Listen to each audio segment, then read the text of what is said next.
Barbara, thank you so much for coming to Scotland. Have you enjoyed yourself? I have loved my Scottish stay. Yeah. It's great that you've got the connection with Crieff. How have you found the audience? Good crowd? It was an amazing audience, really responsive. It's just really a joy to work with an audience that is on the same page. Yeah, they were good. I really liked them. I met loads of them personally and I've spoken to them through the whole booking process. It's been really nice. It's been really nice and I met a lot of them personally when I was signing the books. Yeah, you do a lot of book signing. It takes a lot of time. Yes, it does. It does. Do you like doing that? I do, because each one of them is a person. Yeah. And when they come, I always look them straight in the eye because they're a person. And what's the most common question they would ask you? Well, I'm quite alarmed and amazed at how many people have hormonal imbalances. Right. Some know they do, some don't know they do. And I had a lady yesterday and she said, I've got uterine cancer, my uterus has been taken out, my ovaries have been taken out, and the doctor says I can't touch any hormone cream. And I said, well, this yam cream, it's not coming into your body and doing something, it's working with your own pathways and just restoring balance. Mm-hmm. And she said, oh, thank you so much. It's just explaining to people how it works, because unfortunately a lot of people have fear, but the hormones are a big thing. Yeah, and one of the things we chatted about was the Good Food Project. Obviously, we know you guys through the books, and it's been great. It's been great for our business because your average, I call them fans. Do you call them fans? No, I don't. What do you call them? Supporters or? Yeah, supporters. Yeah, I've always sort of said we've got a lot of Barbara fans in our customer base, and that's been proven with the books and all the rest of it. But they also like organic food. Yeah. And food's a big part of what you recommend to people. Food is a big part, and a lot of people are worried today. You've got two extremes. You've got people who look at conventionally grown food and think it looks better and it's cheaper than the organic, so why would they be the organic? And then and they don't really care what they eat. And then you've got the other end of the scale where people are worried and concerned whether they're injecting poisons into all their foods. I think it's important to keep a balance, and I think it's best to do your best, get what you know is good. And one of the great things about your business, Steve, is it's a local business. Yep. And I love supporting local businesses. And I know that you go to the effort to investigate and find out, well, what is this food? Is it really organic? That's right. We look at supermarkets. We call them the soulless supermarkets. Yeah. And they say that they're the street corner dealers for the fake food corporations. Yes. Yeah. It's another delivery mechanism for poison. Yeah, that is true. And people can't see it. See, myself, I would rather find a caterpillar in my lettuce than have this perfect lettuce that has no flavour. Just when we started, we had a lady who got a caterpillar in the lettuce, and we were dealing with a local farmer. And I phoned him up because you're wanting everything to be perfect. He says she should be thanking you. That's right. That's right. Because that caterpillar's happy to munch away on that lettuce. He hasn't been killed with poison. But yeah, for the Good Food Project, it's been important for us, and this has been a great event. We've got lots of potential new customers here. Yeah, that's so good to hear. It reminds me of the shepherdess that I signed her book yesterday, and she said, thank you. Thank you for what you have said about our wool and our sheep. I love that. I love supporting local industries because you're people. You're not a big industry that the multi-level marketers are behind. It's like in COVID, all the little local industries suffered, but not the big ones. No, they were all protected. They were all protected, and I always say to people, be careful where your dollar goes, or be careful where your pound goes. Well, we often say every pound is a protest pound, and vote with your wallet. That's right, vote with your wallet. That's a good one. And we look at this. My business is a full-time protest, yes, which I happen to get paid for. 25% of what I was on and what I can get. Yes. Yeah. But I'm happier doing this than I would be out there in finance, getting that financial wage and not being able to help for your 60 or 70 hour week. And what it is too, Steve, it's ethical. And there's one thing that we were very strict in teaching our children. We taught them ethics. We taught them to be noble people, to have integrity, to always be truthful. And unfortunately, a lot of that has been lost today. Yes, and I was glad you met my kids last night. They met Michael before, but they're nice little things. Yes, yeah. They're so funny. And do you know, this week, it's been the first time in a long time I've not seen them. And it was just so nice to see them last night. Yes, I saw you. I saw them appear, and I saw you hug them, and I thought that was very, very nice. Yeah, they're good. We've brought them up well. They're eating well. And back to that, investing locally, supporting local, supporting people with the right ethics. These supermarkets don't have your interests at heart. There's no way. They don't. They don't have your interests at heart. They're only interested in your wallet. They're only interested in your money. And that's why we have to have the interest. Mm-hmm. So I want my dollar, my pound to support local industry. And Jacqueline and I, and also Jenny, we bought a couple of things at the Scotland shop in Crieff yesterday. I hear the Scottish economy had about a 20% boost in this week, which is very nice to see. And, you know, they are even able to make things for you. And I was looking for a little Scottish brooch to match a skirt, and she said we could make one. And I said, oh, well, unfortunately, I'm leaving on Sunday. But I bet you get really lovely service, eh? Oh, you do. It was really, really nice. And I stress to people, search out the local farmers, search out the local industries, because your dollar is supporting that. It is not supporting the Bill Gates. It's not supporting the great big ones. And unfortunately, people have become lazy today. They want to go into one shop and buy everything. Do you know, in America, that's what you do. And I was in with my daughter one day and I said, wow, those nectarines look good. And my daughter went, She picked one up and said, smell this. It had no smell. She put it straight back and she said, Mum, we go to the farmers' markets. Mm-hmm. Well, that's what we say. There's nothing super about the supermarkets. And we say, create your own super marketplace. Support your local farmer, butcher, baker, grower, independent cafes, and anything you can't get from them, get it from the Good Food Project. That's where your pound's going.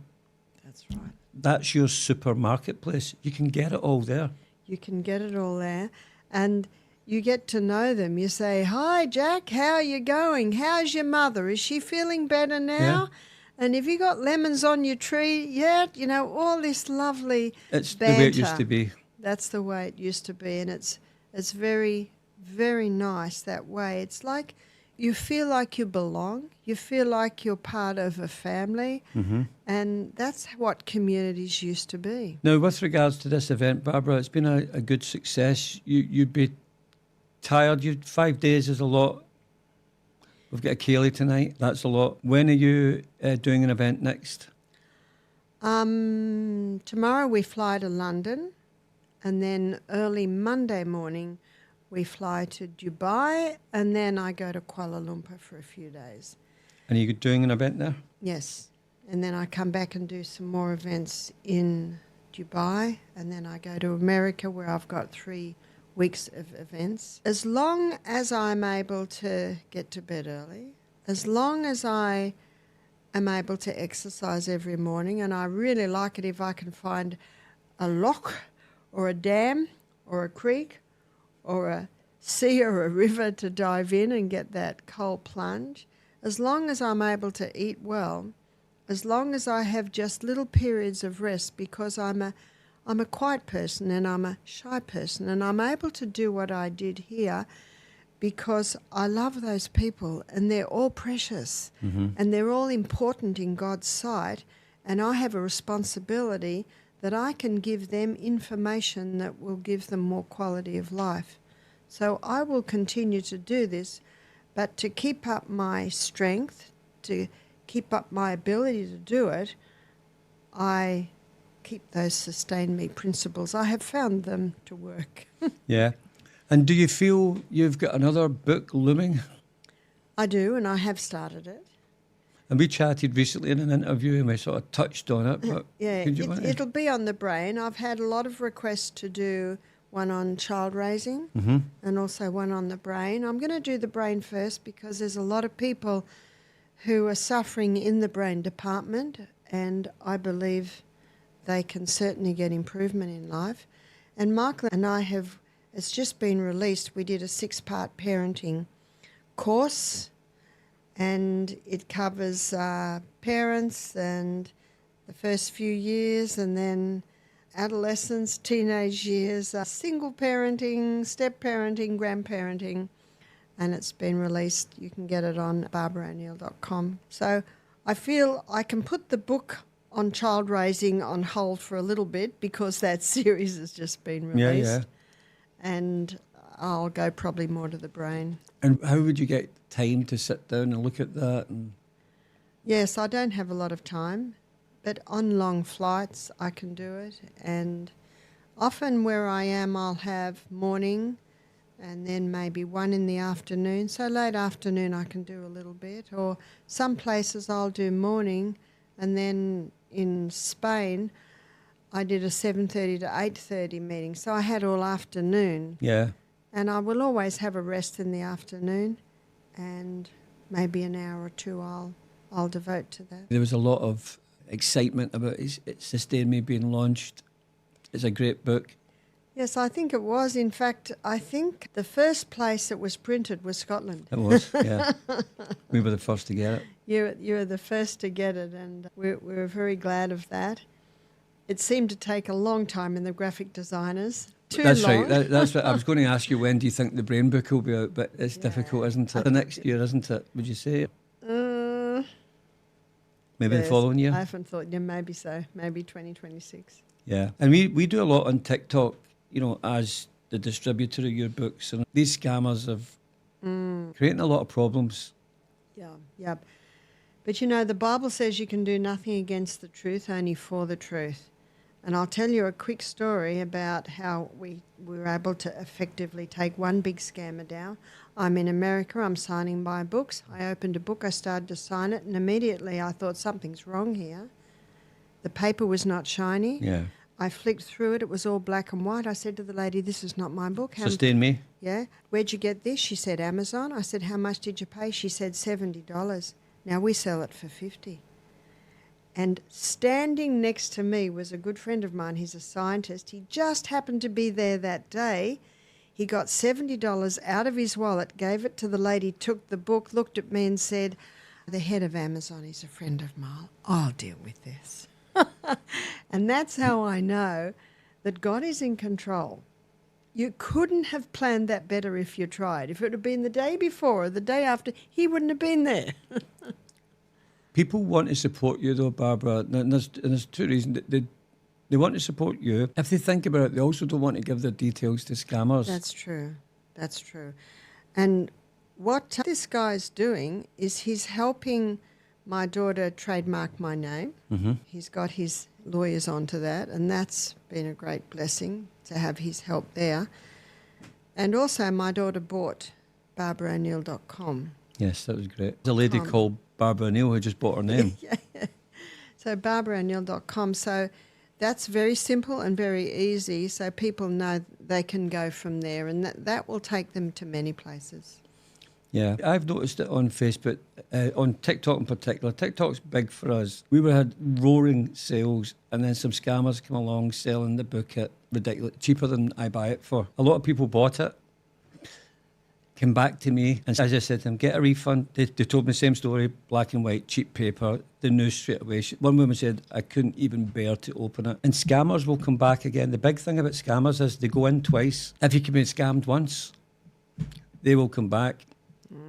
If they've got your name and your phone number, and they know you're a Barbara O'Neill fan or XYZ, any other, because there's lots of different books they're doing this with, they will come back for more. Yeah. It's most unfortunate. And I've had several times it's happened. People have said, can you sign your book? I say, it's not my book. Exactly. And one lady said, before Sustain Me being printed, she said, I bought your book. I said, it hasn't been printed yet. I know. Yep, so it is out there, but I know that Ricky from Little Barn Health, he's been successful. In fact, he told me, I think a week ago, he's just taken 52 sites down. It's making a difference. So the team is on it. Yeah. Well, listen, Barbara, you've got a Victorian bath to have soon, so I'm not going to take up any more of your time, but it's been an absolute pleasure to have you in Scotland. We really want to get you. Well, I'm glad to hear that, Steve, because I want to come back. Okay. Well, let's make that happen sometime next year. I'll speak to Jacqueline, but thank you to you and Jacqueline and Michael. Thank you. It's been an absolute pleasure, and thank you for everything you've done for people. They've really appreciated the one-on-one time that you've spent, and they've felt your energy and the fact that you want to help them. Yeah. That's really good to hear, Steve, and that's why I do this. Yeah, it's very much appreciated. Thank you, Barbara. Thank you.